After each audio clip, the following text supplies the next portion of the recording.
Bueno, yo sobre la evolución en el corto plazo de ningún activo me pronuncio. O sea, es decir, que si el euro está cayendo, pues estará cayendo.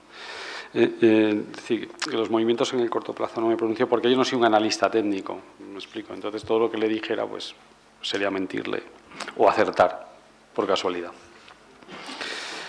Bien, vamos a ver.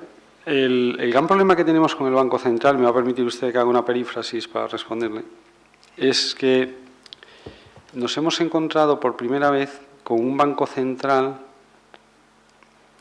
que se niega a actuar como prestamista en última instancia. Ese es el problema.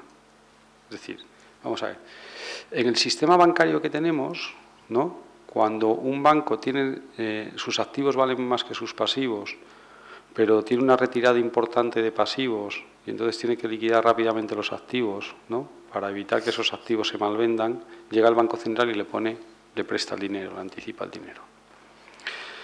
Cuando eso ya no es suficiente, entonces, es decir, ya los activos terminan cayendo por debajo del valor de los depósitos y, por lo tanto, el patrimonio neto del banco es negativo y hay que liquidarlo, entra al Fondo de Garantía de Depósitos. Son los dos mecanismos, básicamente.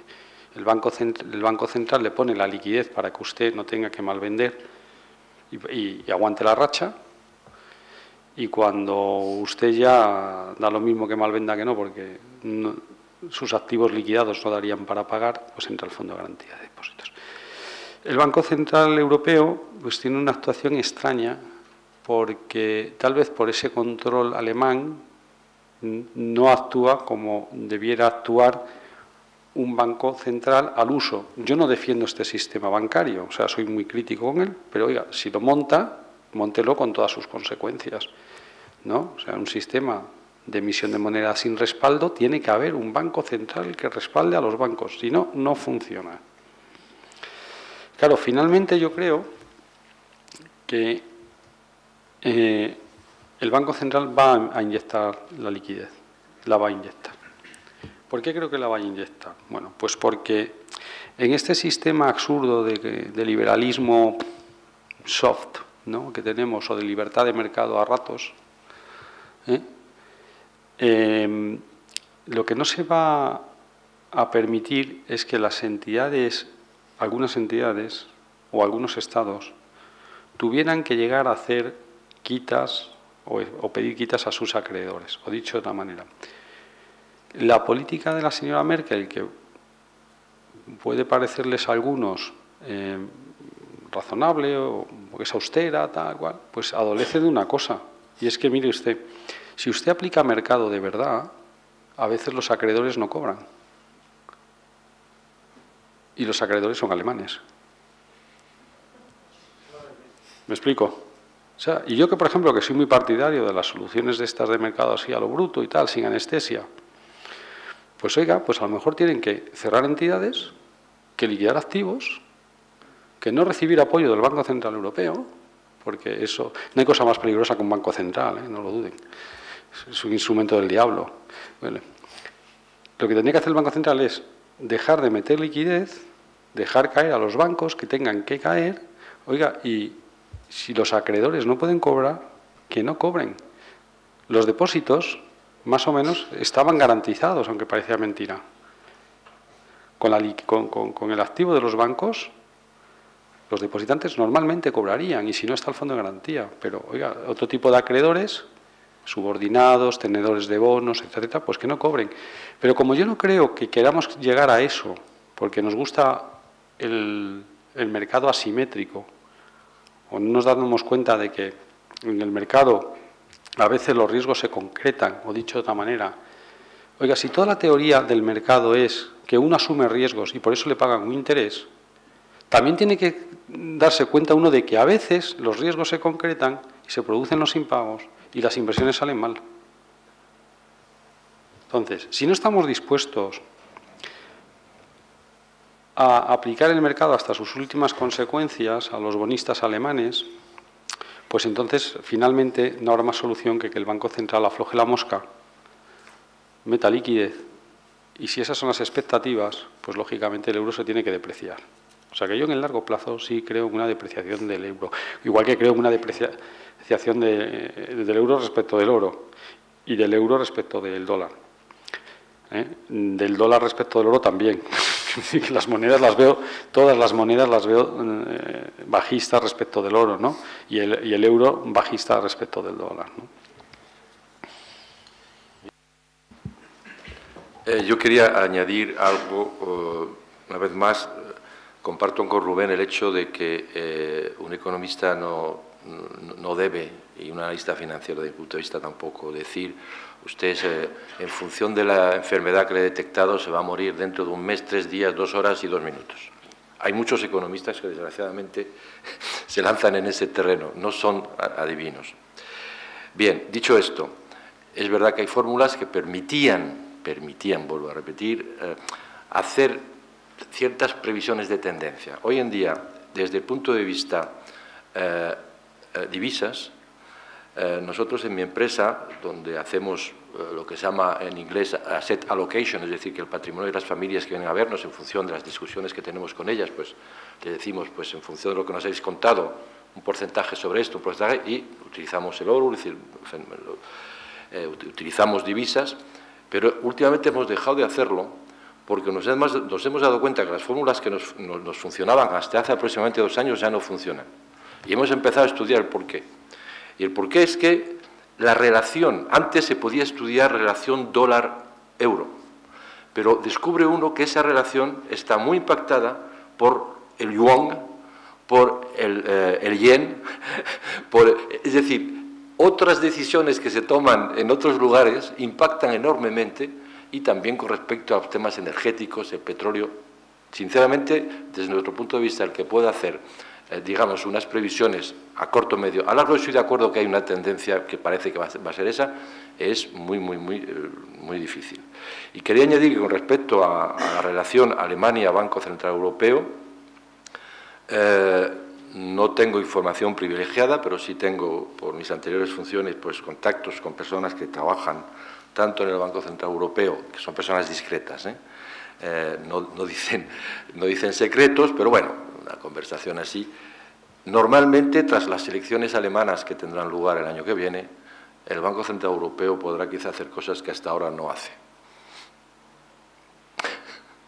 Porque hay un tema político que interviene también.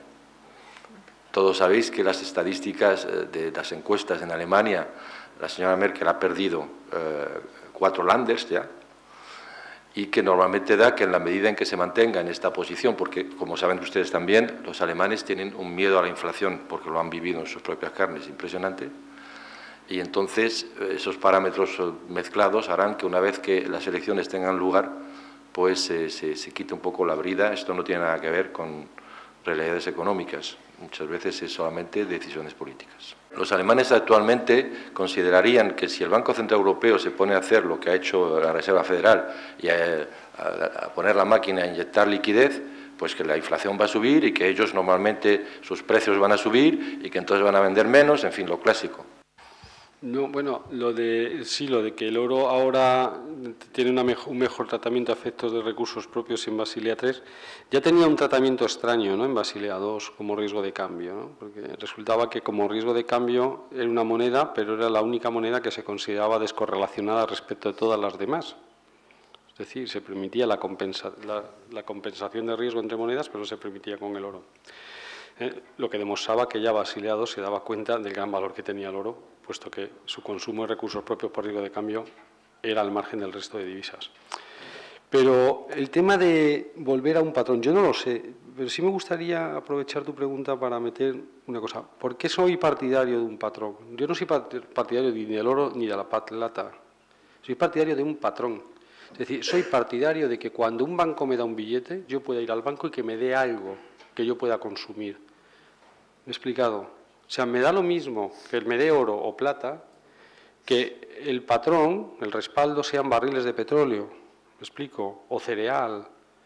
O sea, el billete de banco es muy cómodo y los sistemas electrónicos de anotación en cuentas son muy cómodos, pero lo que me interesa es que sean cambiables por algo que en sí mismo tenga uso, ¿de acuerdo? Y que al otro le cueste hacerlo. Claro. Es decir, oiga, usted me quiere dar lo que quiera. O sea, de hecho, fijémonos que hay submonedas, ¿no? Vamos a imaginar, hay submonedas en un territorio. Por ejemplo, el Corte Inglés, que es una institución pues bastante respetada en España. Cuando compras dinero del Corte Inglés, estás comprando algo que sirve de medio de pago. ¿Se ve? Yo podría darlo y la gente me lo aceptaría. ¿Por qué me lo acepta? Pues porque, a diferencia del Banco Central Europeo, cuando yo voy al Corte Inglés, puedo redimir el billete por algo que puedo consumir y, sobre todo, algo que al otro no le es gratis. Por lo tanto, no puede emitir todos los billetes. ¿Me explico, no? Lo que me da la mercancía le cuesta. En cambio, cuando voy al Banco Central Europeo con un billete de 50 euros, me da 2 de 20 y 1 de 10. Operación que puedo repetir al día siguiente y me daría 10 de 5. ¿Me explico? O sea, esa es la defensa del patrón. No es el oro porque adoremos al becerro de oro, no es la plata pues, no, porque somos lunáticos. No. Es que un billete, para el que lo emite, tiene que ser deuda canjeable por algo que tiene uso para mí, algún uso, alguna aplicación, y el oro y la plata la tienen, aparte de ser medio de pago generalmente aceptado. Y dos, ¿de acuerdo? Algo que al otro le cuesta, que no hace de la nada. Esa es la defensa del patrón oro. O sea, es decir, del patrón, me da lo mismo el patrón, es decir, de exigir un respaldo a la emisión de billetes de bancarios. ¿Volver al patrón oro? Pues no lo sé, yo no lo veo. Como antes hablábamos del hermano Lobo, el hermano Lobo tenía al final una serie de 7 preguntas. No sé, ¿te acuerdas tú, Francisco? 7 preguntas. Tal cual. Y la última pregunta siempre tenía intencionalidad política. Siempre. Entonces la última pregunta es, ¿y para cuándo la democracia? ¿O para cuándo la amnistía? ¿O para cuándo habrá territorios que se puedan autogobernar dentro del Estado? Preguntas, ¿no? Y decía siempre hermano Lobo, el año que viene. Pues lo mismo, es decir, me puedes hacer esta pregunta todos los años y te responderé como el hermano Lobo. O sea, yo personalmente no veo la vuelta al patrón oro porque los estados no están dispuestos a asumir esa limitación que les supone. Yo comparto y solamente añadir que puede ser que el Basilea III no entre a 100% todo en enero, por un cierto número de circunstancias. Yo, sinceramente, a mí esta pregunta me la hacen muchas veces con respecto al petróleo, lo que representa el petróleo. Y desde hace muchísimo tiempo, hace ya muchos años, estaba yo todavía en Francia, se hablaba de unas fechas en las que el petróleo se va a terminar, el mundo es finito, pero resulta que los años se van alargando un poco más, y no es porque consumamos menos petróleo. Luego, yo soy incapaz de poner en duda los datos que has dado, porque sinceramente no soy un experto, pero en los recursos naturales yo creo que hay muy a menudo se utilizan fórmulas que luego dan un poco de más plazo. Es mi impresión, pero es totalmente una percepción. Sí, con respecto a este tema solamente quería añadir que usted lo que decía era que la plata era el metal precioso que menos reservas probadas tiene. Y eso no significa que la plata que haya sido descubierta hasta la fecha y ya no hay más. Significa hasta la fecha, con las exploraciones y con el dinero que se ha invertido, se ha encontrado esa cantidad para 12 años de plata que sea rentable. Pero a medida que va pasando el tiempo, a medida que esas minas van sacando otra plata, van invirtiendo también en exploración y se va aumentando también esas reservas. No es exactamente así. Con respecto al tema del oro, también hay un mito de que el oro se está acabando de aquí a 15 años. No, hay reservas probadas, pero significa que cuanto más exploras, luego vas encontrando cada vez más. Y creo que ya hemos terminado. por cuestión de tiempo. Muy bien. ¿Querías añadir algo, Rubén? Vamos a ver, si los datos que maneja fueran correctos, estaría claro que la plata iba a subir. Pues está claro. 1,53 frente a 1,10 en el coeficiente de extracción, claro, porque una cosa, el coeficiente de extracción es el que nos explica el crecimiento de las dos metales en términos relativos, pero claro, luego está el stock que hay. Claro, debe ser, si cotiza 1,53, que el stock de plata es mucho más abundante. Si ese 1,10 se mantuviera de por vida, pues ya sabemos a cuánto tiende la cotización, a 1,10.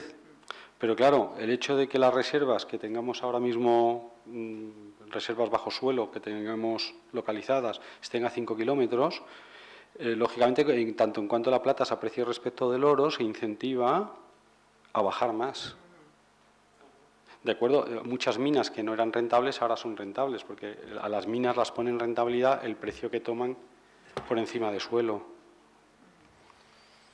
Es parecido lo que yo decía del... Perdona, dale. Lo que yo decía con respecto al petróleo, estamos viendo ahora que hay el mar se está convirtiendo en un lugar donde durante mucho tiempo no se pensaba. En algunos sitios, en los países nórdicos sí se hizo, está también el Golfo, pero con la extensión que se está haciendo ahora, donde van a ir, no sé dónde, en medio del Pacífico, el Atlántico, pues en principio yo recuerdo que hace, pues hará una decena de años no se hablaba de eso.